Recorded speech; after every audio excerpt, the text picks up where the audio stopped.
नमस्कार दोस्तों, stock market strategy में फिर से एक बार आपको स्वागत है। तो आज मैं बात करूंगा एक दिग्गज मतलब माइनिंग कंपनी के बारे में। देखिए माइनिंग इंडस्ट्रीज में देखा जाए तो कोल इंडिया एक गवर्नमेंट कंपनी है होने के नाते भी कोयला माइनिंग में इंडिया का सबसे टॉप रैंकिंग में रहने वाला कंपनी है। जितने सारे माइनिंग्स होते हैं, देखिए माइनिंग्स अलग अलग मटेरियल्स के माइनिंग किया जाता है, अलग अलग कमोडिटीज के ऊपर माइनिंग किया जाता है। तो देखा जाए तो कोयला भी एक मतलब कमोडिटी सेगमेंट में है और एक कोयला भी माइनिंग किया जाता है। तो माइनिंग इंडस्ट्रीज में कोल इंडिया इंडिया का लार्जेस्ट माइनिंग कंपनी है और इस कंपनी के बहुत दिनों के बाद एक अच्छा खासा रैली देखने को मिला। तो क्या ये रैली कंटिन्यू होगा? क्या इसमें फिर से गिरावट देखने को मिलेगा? और कौन सा वो लेवल है, सपोर्ट लेवल है, जिस लेवल को ब्रेक करने के बाद और एक अच्छा खासा मूवमेंट आपको देखने को मिल सकता है? तो इस सारे के सारे बात मैं यहाँ पे आपको आपके सामने मतलब साथ करने वाला हूँ। तो वीडियो को पूरा देखिए, तभी आपको सारे डिटेल्स क्लियर हो जाएगा। और अभी तक आपने इस चैनल को सब्सक्राइब नहीं किया तो जरूर सब्सक्राइब कर लेना, क्योंकि आपको daily basis stock market information and update चाहिए तो इस चैनल में बने रहिए। तो चलो फटाफट देख लेते हैं आज के स्टॉक के बारे में। तो सबसे पहली बात जो इस स्टॉक में आपको देखने को मिलेगा वो है इस कंपनी में आज के दिन का तेजी। देखिए बहुत दिनों के बाद कंपनी ने एक अच्छा खासा शानदार रैली देखने को मिला और ये जो रैली है करीबन 4.5% का रैली। और इंडिया के इंडियन स्टॉक मार्केट में मतलब निफ्टी के अंदर जितने सारे कंपनीज है उनमें देखा जाए तो कोल इंडिया आज के दिन टॉप गेनर के नाम में शामिल हो चुके हैं। तो टॉप 10 के अंदर टॉप 5 के टॉप गेनर में मतलब सबसे नंबर 1 पोजीशन में आज कोल इंडिया है। तो इसके पीछे एक लॉजिक है, एक कारण जरूर है।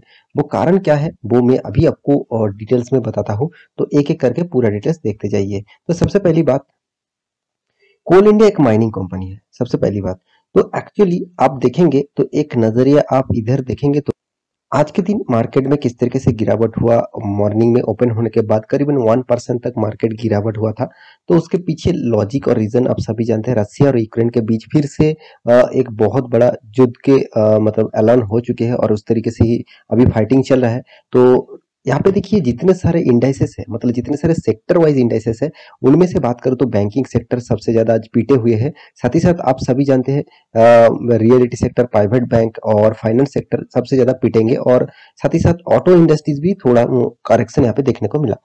तो एक्चुअली अब एक एक चीज यहाँ पे भी देखेंगे तो मीडिया जो सेक्टर है उसको छोड़िए, अब सबसे ज्यादा आज के दिन तेजी देखने को मिला वो है मेटल सेक्टर।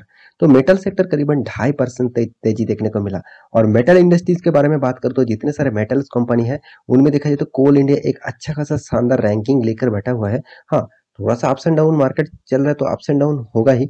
तो इसकी बेसिस से मैं बात करूं तो एक्चुअली आज के दिन कोल इंडिया नंबर 1 पोजीशन में है, टॉप गेनर में। और कोल इंडिया का जो आज के दिन का परफॉर्मेंस है, आप देख सकते हैं कंपनी का जो हाई हुआ था 6 अक्टूबर, बहुत दिनों पहले, करीबन करीबन देखा जाए तो 5 मंथ पहले, माफी चाहता हूँ, 5 मंथ मतलब 5 मंथ्स पहले। तो कंपनी का जो लो था वो 123 था। और कंपनी देखिए एक गवर्नमेंट कंपनी के होने के नाते तो कंपनी बहुत बार डिविडेंड और बोनस इस तरीके से कुछ पे आउट आपको देते रहते हैं। तो गवर्नमेंट कंपनी में निवेश करना सबसे बड़ी बात और यही सबसे फायदेमंद चीज होते हैं। तो एक्चुअली कंपनी के आज के दिन का जो डिलीवरी रिपोर्ट है वो 32.79% का डिलीवरी उठाई गया है। तो आज के दिन का जो तेजी के पीछे कारण है वो कारण सबसे पहले मैं आपको डिस्कस करना चाहता हूँ। तो यहाँ पे मैं चलो इस मतलब व्हाइट जगह पे मैं आपको डिस्कस कर लेता हूँ। देखिए रसिया और यूक्रेन, तो आज के दिन सिर्फ कोल इंडिया नहीं, जितने सारे मेटल इंडस्ट्रीज है, आप सारे के सारे मेटल इंडस्ट्रीज को मैं पहले ही दिखा चुका हूँ। मेटल इंडस्ट्रीज सारे के सारे देख लीजिए कितना शानदार यहाँ पे परफॉर्मेंस किया। सारे के सारे मेटल इंडस्ट्रीज आज पॉजिटिव में है। तो इसके पीछे जो बिग रीजन है, जो बड़ा कारण है, वो कारण है रसिया और यूक्रेन के बीच जो अभी फाइटिंग चल रहा है। रसिया ने क्या किया, यूक्रेन के एक राज्य में जहाँ पे सबसे ज्यादा मेटल, जहाँ पे सबसे ज्यादा मेटल मतलब स्टील, सबसे ज्यादा स्टील जो मैन्युफैक्चरिंग करने के बाद जो मैन्युफैक्चरिंग किया जाता है, एक्चुअली वर्ल्ड के लार्जेस्ट स्टील का मैन्युफैक्चरिंग हब बोला जाता था। यूक्रेन के जो जिस जगह पे यहाँ पे बॉम्ब ब्लास्टिंग किया रसिया ने, तो उसी के लिए मार्केट के ऊपर बहुत प्रेशर क्रिएट हुआ। प्रेशर मतलब आज के दिन स्टॉक मार्केट के गिरावट का जो कारण है वो यही कारण है। और एक दूसरी जो कारण मेटल इंडस्ट्रीज भाग रहे हैं उसके पीछे ये भी कारण है, क्योंकि देखिए मान के चलिए मार्केट में डिमांड है, कोई भी प्रोडक्ट के मार्केट में बहुत सारा डिमांड है, मगर मार्केट में सप्लाई कम हो जाएगा तो जितने सारे कंपनी के हाथ में उसका प्रोडक्ट रहेगा वो मान के चलिए 100 रुपये में बेचते थे, और अगर सप्लाई कम हो जाएगा और मार्केट में डिमांड है वो अभी 200 में बेचेंगे, तो कस्टमर को तो खरीदना ही पड़ेगा क्योंकि मार्केट में बहुत सारा डिमांड है, तो सप्लाई कम हो जाता है। तो इसलिए इसी चक्कर में मेटल इंडस्ट्रीज आज तेजी से भाग रहा है, तो उसी को same to same metal industries के अंदर कोल इंडिया भी पड़ते हैं, तो इसीलिए कोल इंडिया भी आज के दिन शानदार रैली देखने को मिला। तो कारण आपको समझ में आ गया मेरे हिसाब से। तो मैं देखिए मेरे प्रेजेंटेशन शायद खराब है तो फिर भी मैं आपको समझा चुका हूँ मेरे हिसाब से। तो एक्चुअली कोल इंडिया बहुत दिनों के बाद आप देखेंगे तो एक शानदार रैली देखने को मिलेगा। मैं चार्ट पैटर्न थोड़ा सा आपको दिखा देता हूँ। चलो, वन डे का चार्ट पैटर्न आपके सामने ओपन करके रखा। देखिए कोल इंडिया जिस तरीके से गिरावट हुआ था, मतलब जब नवंबर से अक्टूबर से, देखिए अक्टूबर के बाद जब इसका हाई किया था उसके बाद देखिए अच्छा खासा गिरावट हुआ था, उसके बाद फिर से रिकवरी किया, शानदार रिकवरी। यहाँ पे जो वॉल्यूम आप देखेंगे कितना शानदार वॉल्यूम लेकर रिकवरी किया, मगर फिर से थोड़ा सा करेक्शन यहाँ पे देखने को मिला और करेक्शन को रीबैक किया और फिर से एक छोटा मोटा वॉल्यूम लेके आप में जा रहा है। मुझे लगता है ये जो वॉल्यूम है उतना ज्यादा पॉसिबिलिटी नहीं है, उतना ज्यादा वॉल्यूम स्ट्रॉन्ग नहीं है। मुझे लगता है थोड़ा सा और भी एक बैकवर्ड अब देखने को मिल सकता है। फिर भी देखिए यहाँ पे एक ट्रेंड लाइन में ड्रॉ करके रखा, ये जो ट्रेंड लाइन है देखा जाए तो 185 टू 190 इस लेवल तक, माफी चाहता हूँ मैं फिर से एक बार आपको दिखा देता हूँ। 185 से 190 इस लेवल को अगर ब्रेक करता है, यह जो लेवल है इसको अगर ब्रेक करता है तो एक शानदार आपको रैली देखने को मिलेगा, क्योंकि कंपनी का जो नेक्स्ट लेवल है वो बहुत बड़ा एक सपोर्ट जोन है, सपोर्ट और रेजिस्टेंस लेकर बैठा हुआ है करीबन 220 रुपीज के करीबन। तो मुझे लगता है उस लेवल तक शायद कंपनी जा भी सकता है, क्योंकि कंपनी एक अच्छा खासा रीबैक किया। और देखिए पहले बता दूं कि मैं इस कंपनी के ऊपर उतना ज्यादा भरोसा नहीं करता, क्योंकि कोल इंडिया जो है कोल माइनिंग में नंबर 1 पोजीशन में होने के नाते भी ये एक गवर्नमेंट कंपनी है। मैं पहले आपको बता चुका हूँ। यहाँ पे कंपनी का जो डिटेल्स है उसके बारे में भी आप देख सकते हैं। कंपनी टोटल जो माइनिंग करते हैं कितना Tons, million Tons company production कर चुके हैं 2019-20 के हिसाब के रेशियो के हिसाब से। और कंपनी मोनोपोली बिजनेस करते हैं, क्योंकि कंपनी एक्चुअली देखा जाए तो जिस फील्ड में है उस फील्ड में राज करता है। आप खुद ही देख लीजिए, यहाँ पे देखिए वेदांता भी माइनिंग करते हैं और कोल इंडिया भी माइनिंग करते हैं, मगर वेदांता कोयला माइनिंग नहीं करता।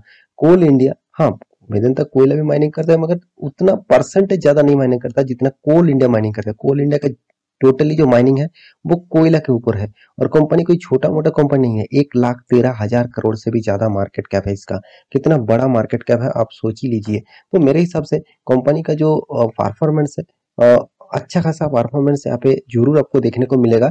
आप खुद ही देखेंगे तो आपको पता चलेगा। देखिए कंपनी का जो डेप्थ है वो ना के बराबर है। यही बात गवर्नमेंट कंपनी में अगर देखने को मिले तो आप एक पॉसिबिलिटी उस कंपनी के ऊपर रखना कि कंपनी फ्यूचर में अच्छा खासा ग्रोथ कर सकता है, क्योंकि देखिए हमेशा कंपनी के ऊपर डेप्थ रहेगा तो कंपनी उतना तेजी से ग्रोथ नहीं कर पाएंगे। मान के चलिए कंपनी के पास टोटल टोटल देखा जाए तो मान के चलिए आप कोई भी कंपनी चला रहे हैं, उसमें आपका 10 लाख का कर्जा है।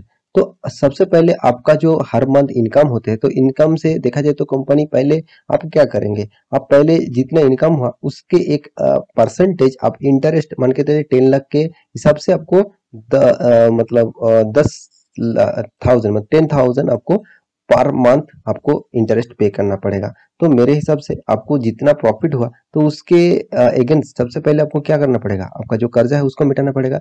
तो इसीलिए जितनी कंपनी के पास कर्जा कम रहेगा वही कंपनी फ्यूचर में अच्छा खासा काम कर पाएंगे। इसका मतलब ये नहीं जो डेट फ्री है वो कंपनी जबरदस्त बन जाएगा।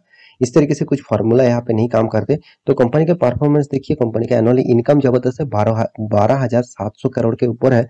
कंपनी जिस फील्ड में काम कर रहे हैं उसके हिसाब से कंपनी अच्छा खासा क्वार्टर बेसिस रिजल्ट भी करते हैं, अच्छा खासा प्रॉफिट भी यहाँ पे कंपनी कमाता रहे है। और साथ ही साथ कंपनी के बारे में जो साल भर की बात करें तो साल भर में भी कंपनी जबरदस्त प्रॉफिट अर्निंग कर रहा है।